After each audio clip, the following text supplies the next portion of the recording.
na Egypte ete maino sokoma ki makila mena kochen baba na komela maya pembe yoba keno ba makorodo e mataki tina mbeto pharaon mena kochen. C'est là où résidait l'Israël. Amen. Ténèbres kota quitté. Parce que là où l'enfant de Dieu réside, il y a de la lumière. Parce que Jésus Christ est amen. Amen. Il me regarde pour permettre le mélange. Jésus Christ à cause. Mais Pharaon a qui sima à reconnaître le bonhomme de Joseph Christ. Namala monate. Alors il va à Israël pour qu'on ait belé beau. Ceux qui parlent nous n'avaient pas beaucoup de c'est pas pour ça qu'on a pas beaucoup. C'est par là que les frères ont commencé. C'est pas de la bonne baou pour qu'on ait la bango. Pour qu'on ait ça soit ça dans ma caisse. Et de l'autre de ce soir de belé. Mais qu'on présente à malobé de non. Ceux qui moi aussi à les frères sont comme ça va t'y Amen. Et pas de moi ça qui est au côté. Pour le Pharaon. Azo nyoko la bana Israël. Bazali kusala misala makasi. Obo mwana bana na bango. Kana misala ya Pharaon. Bien-aimé. Na Mungu se nde tango Moïse abotami aye kokola a comprendre que non nazana ndako ya Pharaon kasi nazali mwana nazali hébreu. Bien-aimé. Oyo ba identité na yo. Amen. Si on a une identité dans le monde, tant que Dieu est dans ce monde, je ne vais pas t'expliquer que non, Abraham, comme Israël, Isaïo, les Angaï, ils portent ensemble, aux Amapoli, pour le moment, les commissions. Ce n'est pas nous qui avons péché, celui qui a péché, c'est notre ancêtre, Adam et Ève. Amen. À cause du péché Adam et Ève, c'est pourquoi ils ont envahi. Vous allez nager en puissance sans les diables. C'est pas les diables, ils ont consangana yo. Avant de l'épisode, à cause du péché Adam et Ève. C'est là où ils ont commencé. Dans le but, le corps salibo. La terre sera mon cause de toi. Amen. C'est au sol de ton enfant que tu vas dire quelque chose à manger. Le moins si on c'est pourquoi toi et moi nous souffrons. Maintenant, nous sommes les enfants de Dieu. Nous sommes appelés pour exalter la gloire de Dieu. Pour que mon ensemble et mon ensemble d'abord mon émission. Mais on se retrouve en Égypte. Nous en avons beaucoup. D'abord, bénir, marcher au peuple à part. Au moment où nous avons malgré qu'il est encore sur la terre, cette terre maudite, et la caméra m'a fait, qui est gouverné par les diables. Dans ce temps, sur le malheur à la terre, Talete, Munguna, Azonguru, Malokola Kosi, alors on est dans le Kaba. Bien-aimés, nous sommes sur la terre, là où ça est en train de gouverner. Le Pharaon. Mais nous, les enfants de Dieu, qui ont résisté jusqu'à ce que nous sauver, nous sommes un peuple mis à part. Nous sommes en prochain. C'est dans le Seigneur. Amen. Là où on appelle les ténèbres. En Jésus, on appelle les ténèbres. Malgré qu'on est en Égypte, mais en Jésus, il n'y a pas de ténèbres. Là où toutes les 10 malédictions ont mis dans sa laga et qu'on t'a cabonné. Amen.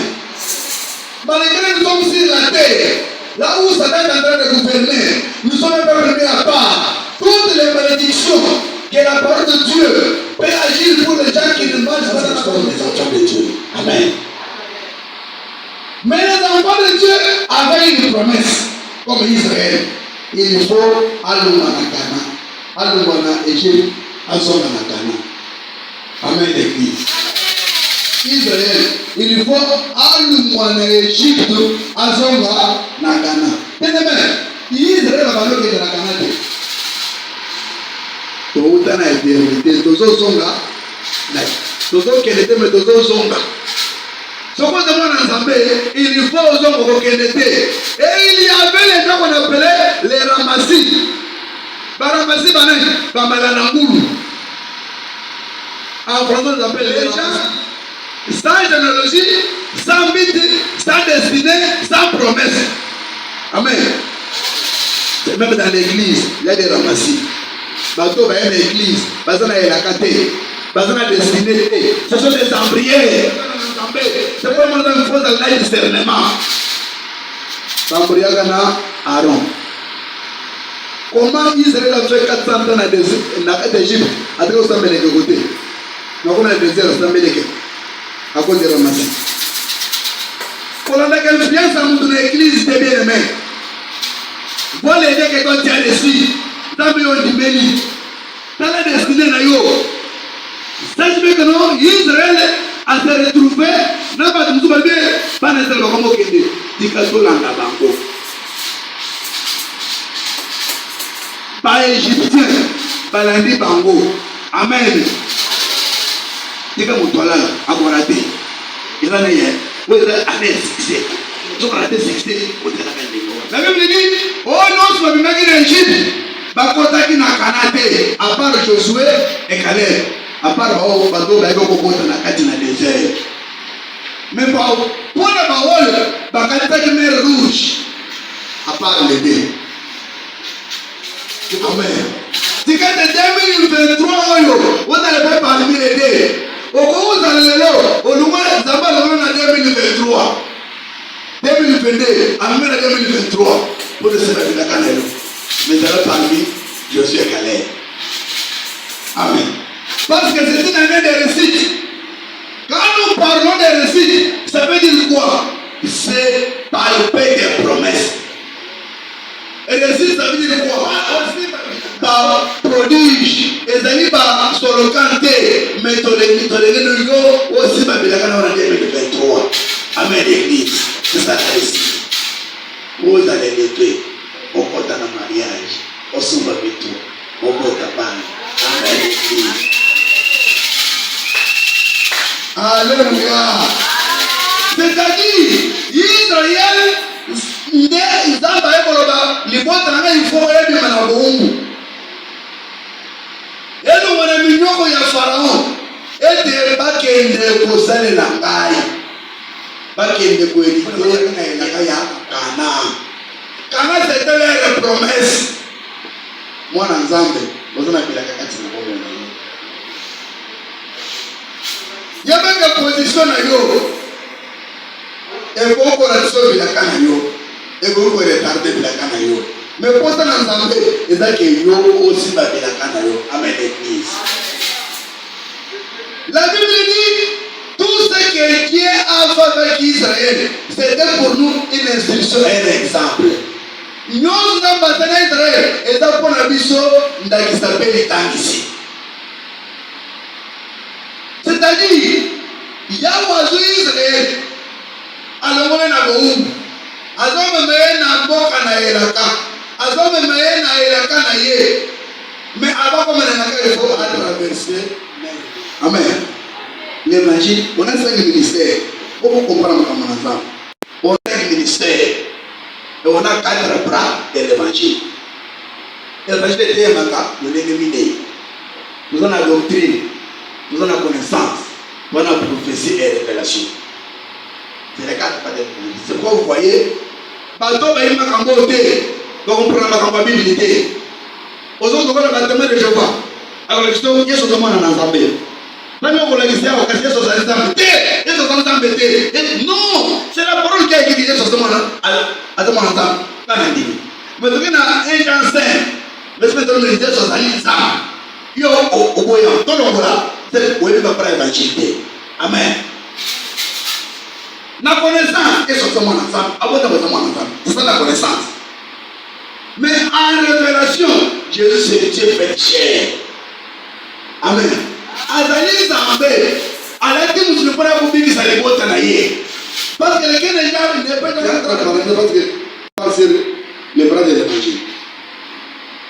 Comme en doctrine, traverser la mer rouge, c'est le baptême. Amen. Ça c'est la doctrine.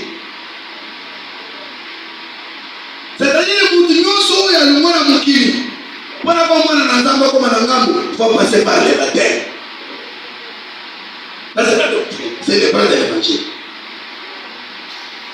Mais en révélation, maintenant en prophétie, aujourd'hui nous parlons, c'est passé de l'année 2022 vers l'année 2023. Amen. C'est-à-dire, Dieu t'a fait quitter 23. En 2022, c'est pourtant peut-être une année de calme, une année de misère, une année de difficulté, à l'exemple de l'Égypte. Là où on passe peut-être au mois de 2023, vers la fin de l'année. Oh, vous ne comprenez pas pourquoi. Amen, l'église. Alléluia. La nature ne vous enseigne même pas. C'est le pharaon. Amen.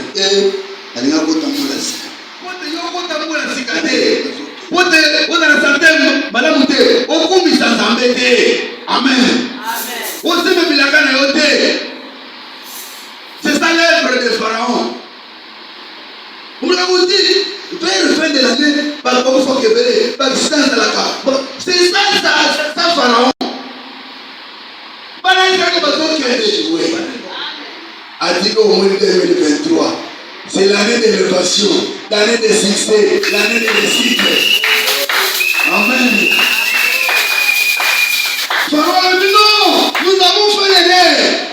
Par l'unité, tout ce qui va être accueilli. Et comment est-ce que pendant que vous avez des bisous sous ça là? Allez-y pour lui. Allez-y donc mon ensemble et moi ça me fait d'abord mon ayote. Arrêtez de venir yo. On dit que les démons, on se met bien dans ensemble. Nous commis vers la fin de l'année, on va dire qu'on perdre parce que moi il va être béni. Les bancs Israël. Bambo ni mer rouge, parce que le c'est Moïse. Mais dans le pharaon, pharaon a canal pour bénir. Amen. Quand vous comprendrez le combat spirituel, parce que dans ça dans la terre, il vient avec les chars, avec les combattants.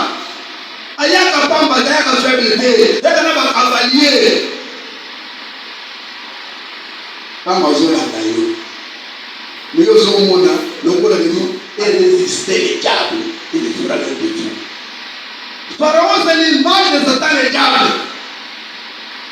Satan le diable. Attends, alors qu'il y a un monde pour la cité. Par la famille, par la vie, nous avons une maladie. Nous avons un embêté. Nous avons aussi ça. En au monde 2023, même pas salaire. Pour des enfants,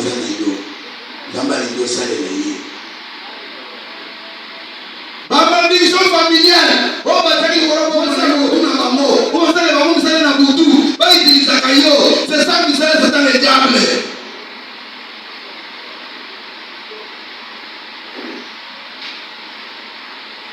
Mais comme Zambé, il a promu le projet de bonheur et non de malheur. Amen. À récit répété, les lots au mois le 1er janvier 2023. C'est que décembre à tout moment.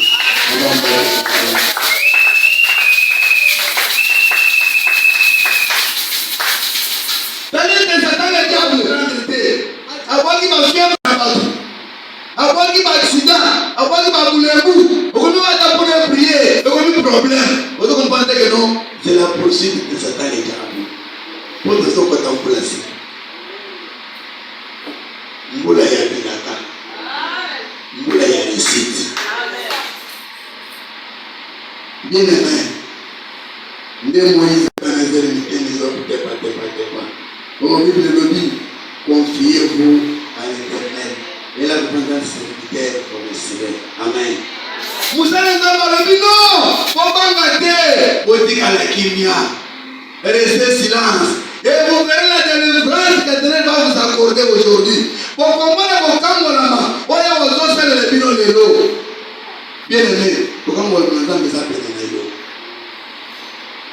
Là où vous allez prendre un camon,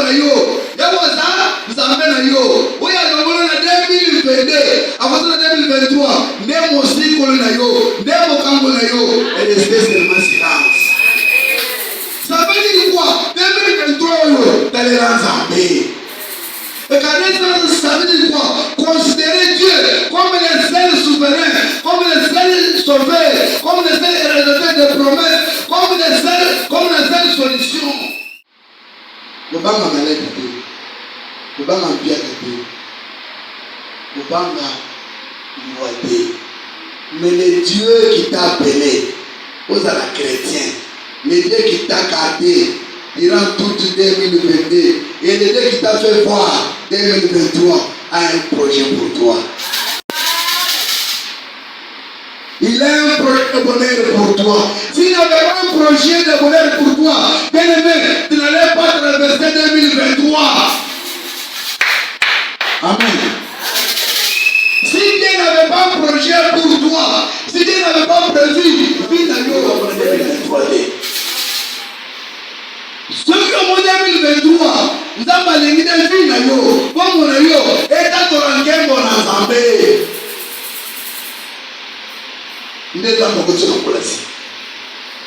C'est-à-dire au long, au Simba. Amen, l'église. C'est l'année de réussite. Réussir, c'est toucher, palper ses promesses. Il doit y réussir quand je suis et nous, les enfants de Dieu, nous avons des promesses. Et pour l'avenir, c'est l'éternel. Amen. Maintenant, nous devons palper les sensibles. Et c'est nous aussi, ma bilakana yo. Yo, vous allez manger. Dans les militaires, la bango. Voilà, c'est les œuvres de Pharaon. Yo, c'est 1000 francs. Dès que vous ne pouvez pas comprendre, vous avez 100 $, dès que vous comprendre, 50 000, dès que il a des miracles pour toi, il a préparé le bonheur pour toi, il a les projets de bonheur, il a l'élévation pour toi, il a le succès, il a l'abondance, et il va te faire réussir dans tout ce que tu entreprendras. Amen. Gardez silence. 2023, garde silence. Tu vas voir la différence que Dieu va faire pour toi. Toutes les difficultés que tu as vues en 2022, tu ne les verras plus. Amen. Toutes les maladies, toutes les malheurs, les accidents, les souffrances que tu as vues en 2022.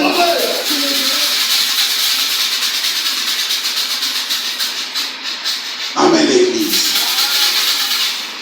Mais gardez silence. Ça veut dire quoi?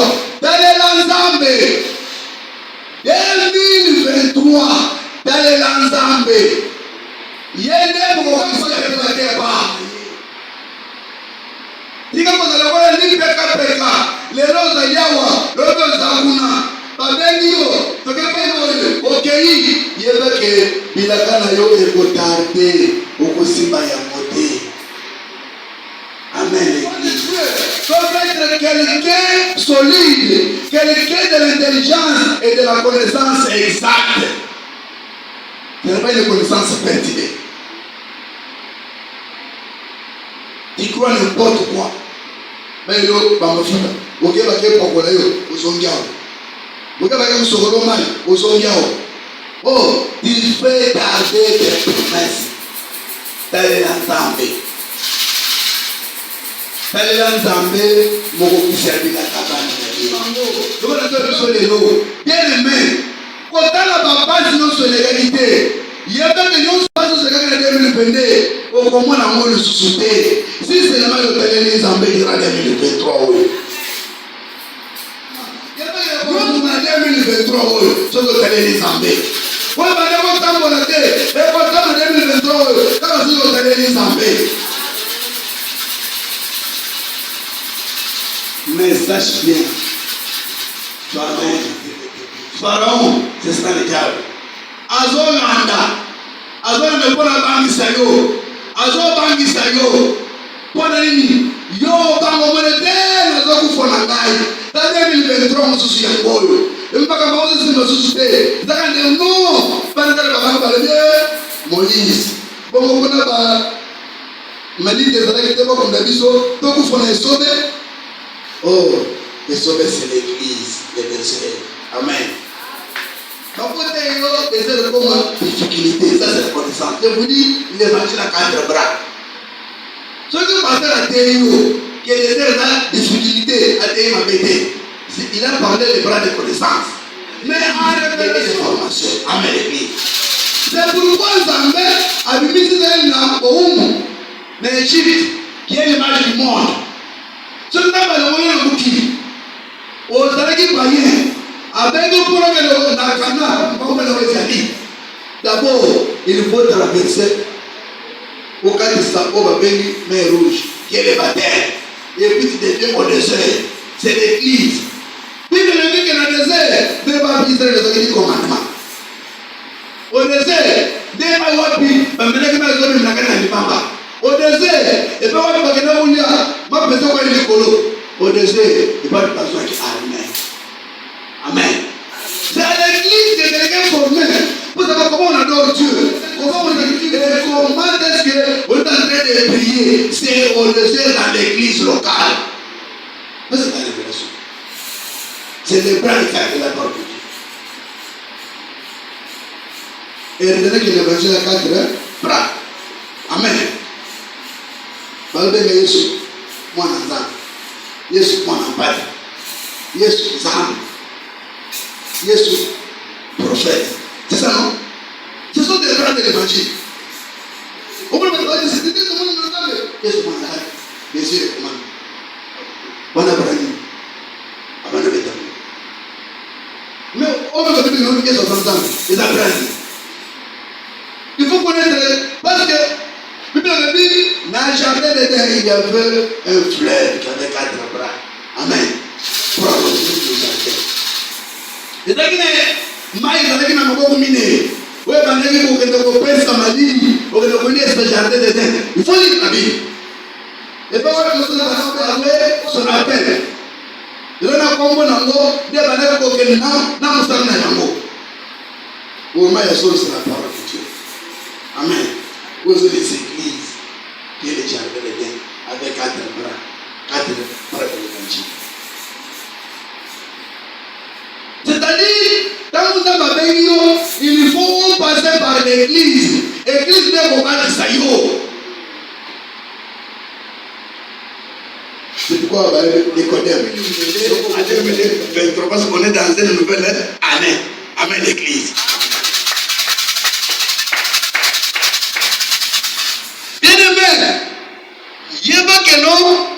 Satan azali image ya Pharaon azolanda libota na Nzambe azoluka nini abangisa yo kobanga te azana pouvoir likolo na bomona yo te ozali libota na Nzambe otaba permis apa Nzambe abateli yo abengi yo ayebi bonini ye akoto na mbula sika.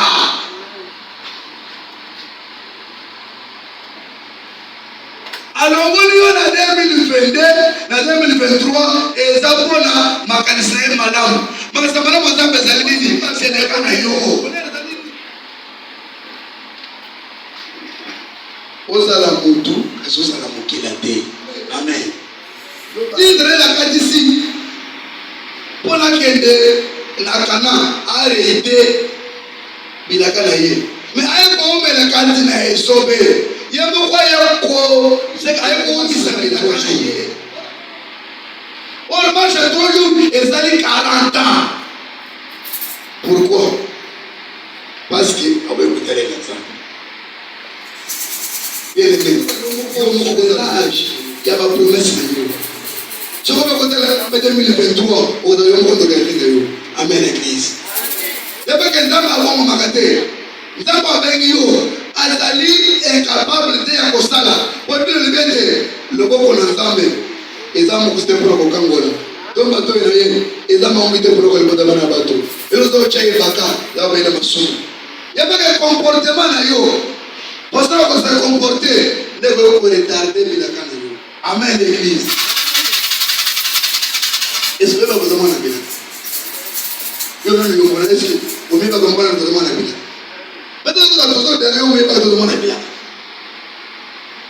Vous savez, un héritier, oui, il y a hérité.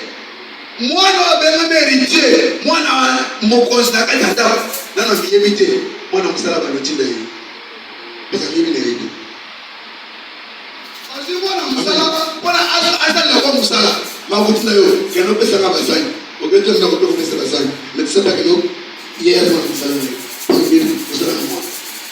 mais les jours que tu vas grandir, au comprendre nous, à quoi tu nous soucies? Amen. Parce que tu as compris. Les jours que tu comprendras, aux héritiers en Zambé, ça t'a causé la haute. Alors, on va nous continuer à la haute. Alors, on va nous continuer à la haute.